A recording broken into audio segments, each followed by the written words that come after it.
Assalamualaikum warahmatullahi wabarakatuh. Selamat pagi anak-anak. Marhaban ya Ramadan. Selamat menjalankan ibadah puasa ya. Baik, hari ini kita akan mulai belajar lagi. Setelah kita selesai pada materi di tema 7, hari ini kita akan belajar dengan buku tema yang baru, yakni tema 8, keselamatan di rumah dan perjalanan. Ya, kita mulai pada subtema 1, aturan keselamatan di rumah. Silakan anak-anak menyiapkan buku temanya dan kita belajar bersama. Siap?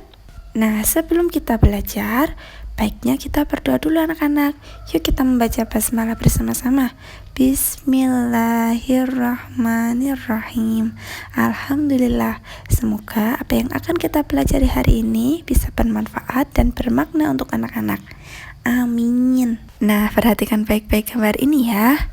Udin anak yang patuh pada aturan. Ia selalu mematuhi aturan di setiap tempat. Udin selalu mematuhi aturan di rumah. Ia juga selalu mematuhi aturan di perjalanan.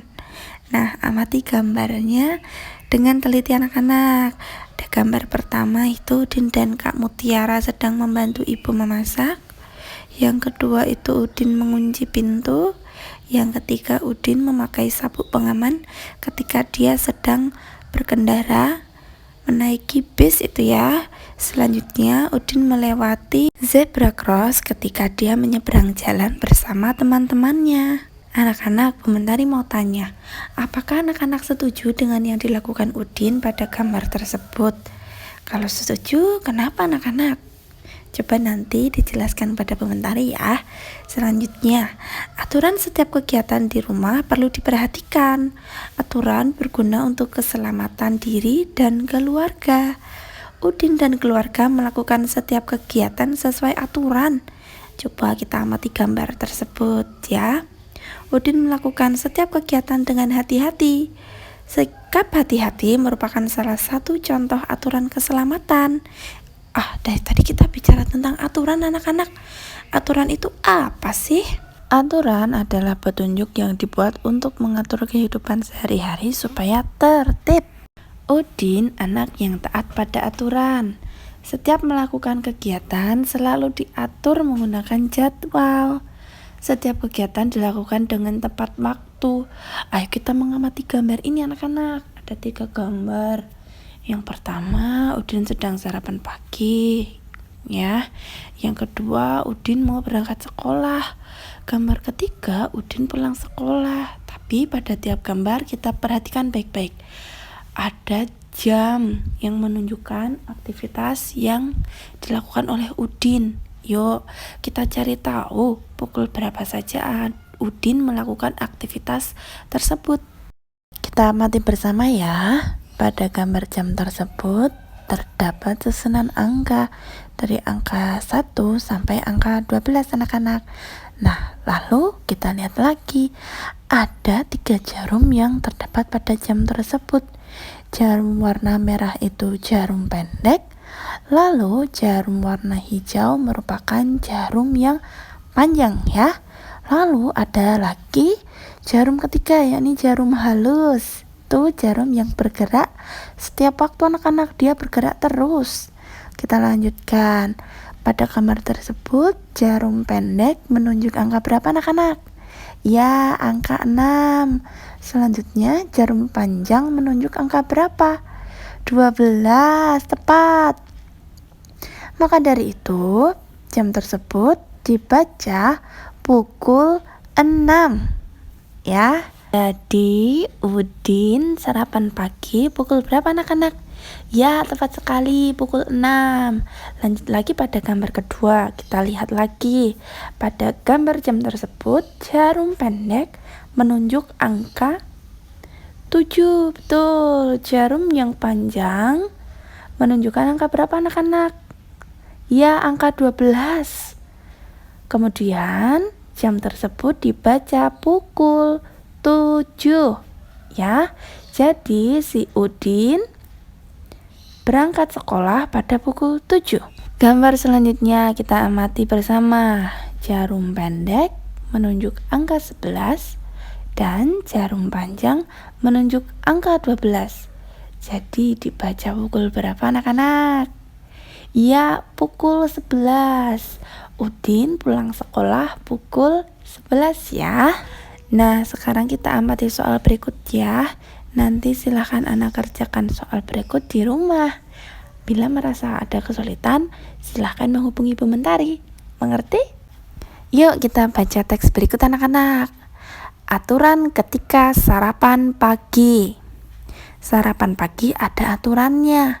Aturan itu berguna untuk menjaga kesehatan tubuh. Kesehatan tubuh sangat penting. Tubuh yang sehat akan terhindar dari penyakit. Penyakit yang muncul disebabkan sering lalai dengan aturan. Oleh sebab itu, aturan ketika sarapan pagi harus dipatuhi. Aturan ketika sarapan pagi yang harus dipatuhi antara lain: 1. Mencuci tangan sebelum makan hingga bersih. Yang kedua, duduk dengan posisi yang benar. Yang ketiga, mengambil makan dan minum dengan tertib. Yang keempat, berdoa kepada Tuhan sesuai ajaran agama yang dianut. Yang kelima, makan pelan-pelan dan tidak terburu-buru. Selanjutnya, tidak berbicara ketika makan, dan setelah makan mencuci tangan hingga bersih. Yang terakhir, setelah makan, berdoa kepada Tuhan sesuai ajaran agama yang dianut anak-anak. Nah, dari teks tersebut, kita bisa belajar apa sih anak-anak? Coba nanti anak-anak simpulkan ya, lalu ditulis pada buku tematik besar. Mengerti? Yuk kita perhatikan bersama. Setiap kata Tuhan selalu ditulis dengan huruf besar loh di situ.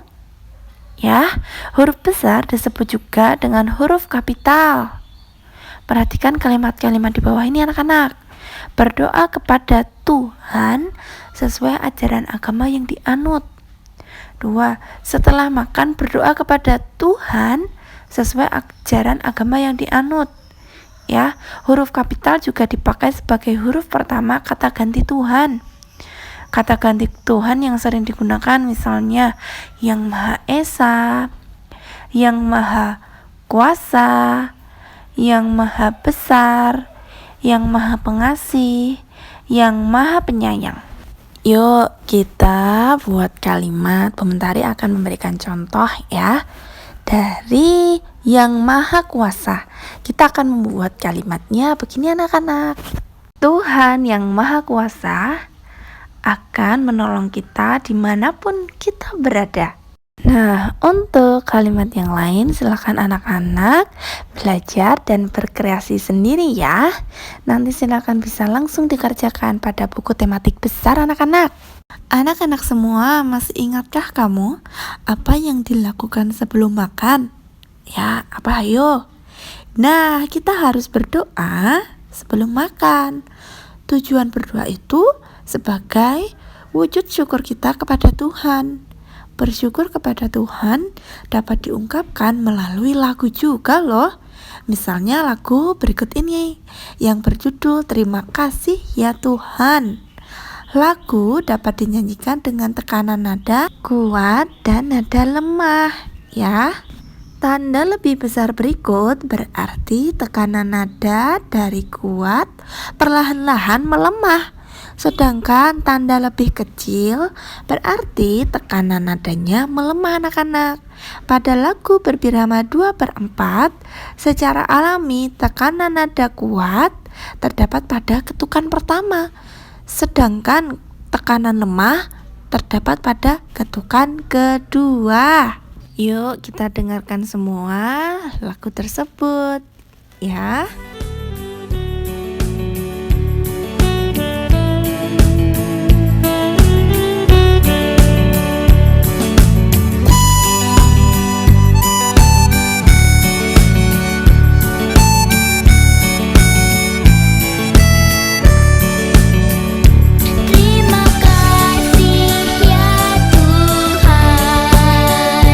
Atas kasih sayangmu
Anak-anak semua, itu dulu yang kita pelajari hari ini ya.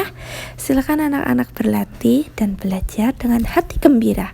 Bila ada kesulitan atau pertanyaan, bisa menghubungi ibu. Selamat menjalankan ibadah puasa anak-anak. Semoga kita senantiasa diberi kesehatan dan kelancaran dalam menjalani ibadah puasa kali ini. Baik, komentari akhir ya. Assalamualaikum warahmatullahi wabarakatuh.